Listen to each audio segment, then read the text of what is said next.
Hi, I'm Dan Aubuchon, and welcome to the Joy of Tennis Teaching. For those of you that watched the first video, thanks very much, and I appreciate all your comments and feedback. I got more subscribers and more views than I really thought we would in the initial video, so we're off to a great start, and I appreciate it. This week, we're going to examine some questions that I think are important for every professional to ask themselves. In the early days in PBI, Peter Burwash was always explaining to us that the quality of our life and the quality of our career was very much dependent on the quality of the questions that we asked. In a recent conversation with Peter, he made the very nice comment to me that one of the reasons I progressed pretty rapidly and pretty far as a tennis professional was I always asked great questions. He said many professionals ask questions because they were expected to ask a question. Peter felt like I always asked questions because I really wanted to know the answer. And that's continued to be true to this day. I love asking questions. So the 5 questions I want to examine today are a little bit different. They're really not about how to be a tennis professional, but they're really about you and how you got into the business and what you think of the business. The first question is about your past. Questions 2, 3, and 4 are about the present. And question 5 is about the future. So let's dive right in. Question 1, how did you end up becoming a tennis teaching professional? There are many different paths that can all lead to great success. Maybe you were a good player. Maybe you were a competitive player in high school, college. Maybe you even played a little bit on the circuit. But you soon realized that you weren't good enough to make a living as a player, but you loved the game and you wanted to stay in it. So you migrated to coaching and teaching. This is a very common path, and I know a lot of successful tennis pros that have taken this path. Maybe you got a chance to work as an assistant pro when you were young and got to watch an experienced pro close up, and you developed a mentor relationship with that professional, and they guided you through the steps to becoming a full-time tennis teaching professional on your own. Maybe you made a career decision. Maybe you looked at all of the tennis business programs that are now in many different colleges. The USPTA and the USTA are really pushing this avenue, and there have been a great expansion of schools that are offering business degrees in tennis management and the tennis industry. Probably one of the oldest of these programs is at Ferris State in Michigan, and I know many tennis professionals that have come through these type of programs and have done very well. Maybe you're like my good friend Dave Kensler, and after college you got a job working in a cubicle.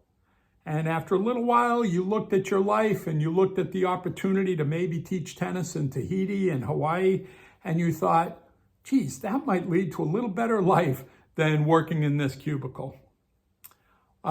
Maybe you were dabbling in tennis teaching and you did what my friend Roger Derone says is the right way to do it, like he and I did, and you answered a small ad in the back of World Tennis Magazine, and you ended up having a career in Peter Burwash International. But whatever path you took, I think it's instructive to examine that path, because that path will tell you what your strengths are and what areas you might want to focus on developing a little bit more. If you came in the player path, maybe you don't know that much about the organization and the marketing and the people skills needed to be a tennis director. You're just great on court. If you came up as a mentored tennis professional, you probably know a little bit more about the mechanics of it, but maybe you need to focus a bit more on the business side. If you came through a business program, maybe you need more experience out on the court, teaching lessons, playing with people, getting into the social atmosphere of being a tennis professional. But whatever path you took, I think it's worthwhile examining how that path got you to where you are today. And where you are today, it leads us right into question number 2. Question number 2 is, how do you define success in your current position? Obviously, this is going to be dependent on what your position is. If you're a director of tennis, the financial results of your program, the needs of your club, the demands of your bosses will determine how success is defined. If you're an entry-level teaching pro who's doing a lot of junior clinics, maybe it's how happy your students are. But only you can really examine this and define success. But I want you to look at success from both sides. And we'll talk a little bit more about your side in just a moment. But what are your bosses and your clients' needs? Are you meeting those? That's one half of the success equation. And the other half is, what are you getting out of it? And as I said, we'll talk about that in just a few moments. This next question I like a lot, especially if you're doing a lot of teaching, is why do your students come back to you? I always tell young professionals that you don't need hundreds of students.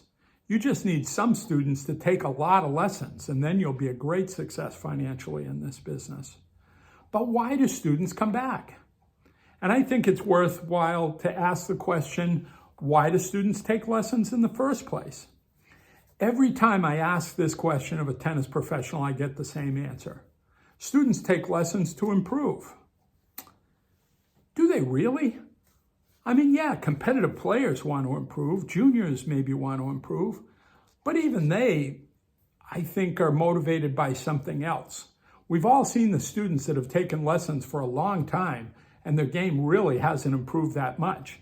We've all seen tennis teachers who have a full lesson book, and we look at their students, and they pretty much stay the same level all the time. So how does that happen? Why do those people keep taking lessons? Well, I believe it's because they enjoy the experience of the lesson with that tennis professional. That's why there's a great saying that people don't care how much you know until they know how much you care. If the student believes you care about them, if the student believes that you're doing everything that you can to make this tennis lesson a worthwhile experience for them, they will come back.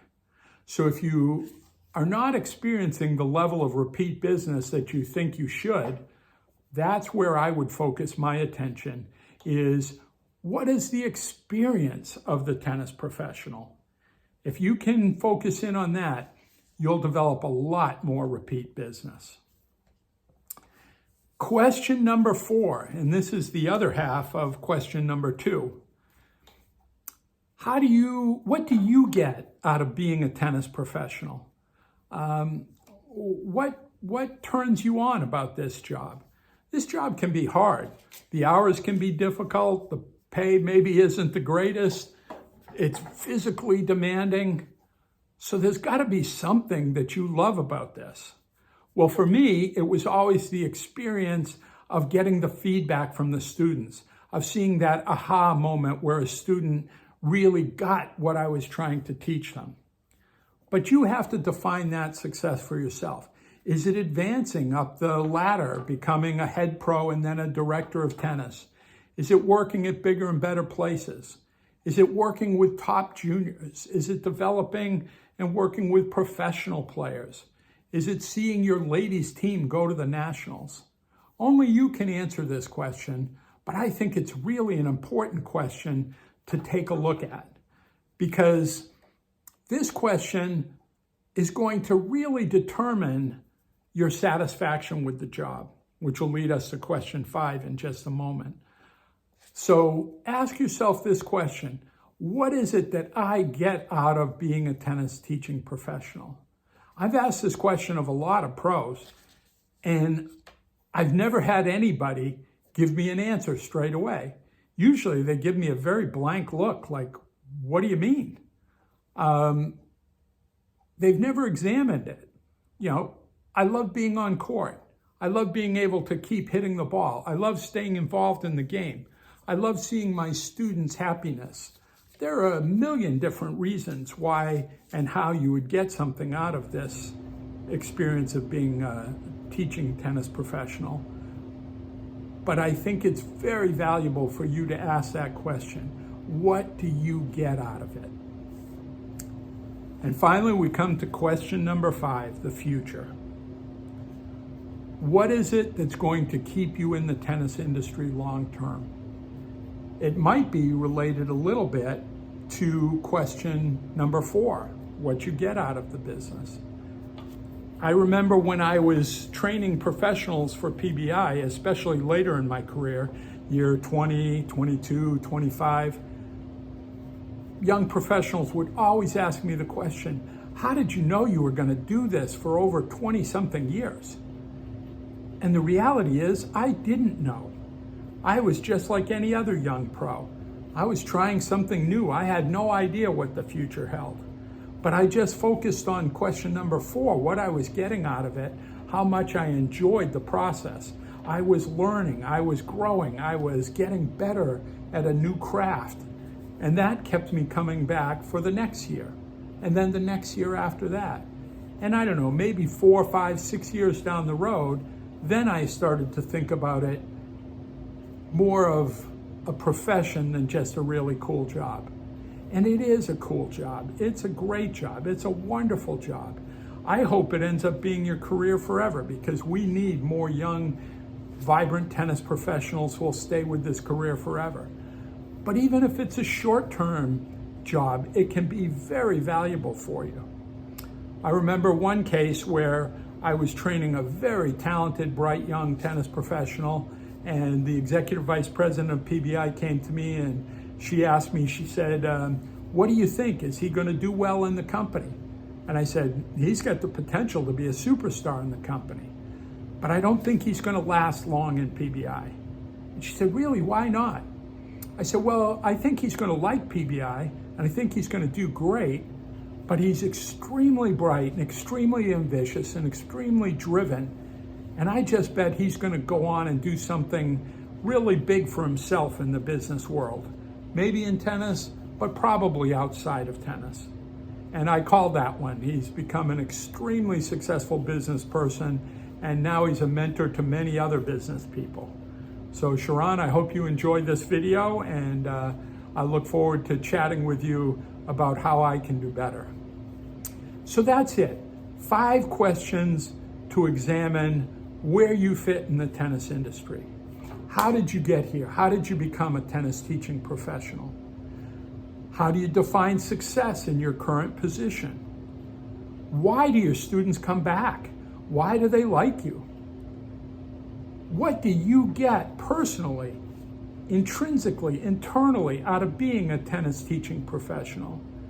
And number 5, what do you think will keep you in this industry, or what do you think will drive you to do something else? I hope these questions help you, and I look forward to talking to you in future videos.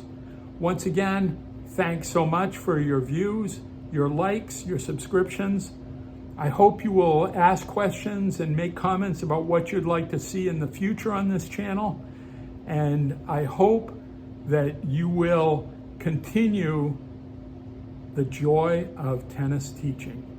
Thanks very much. See you soon.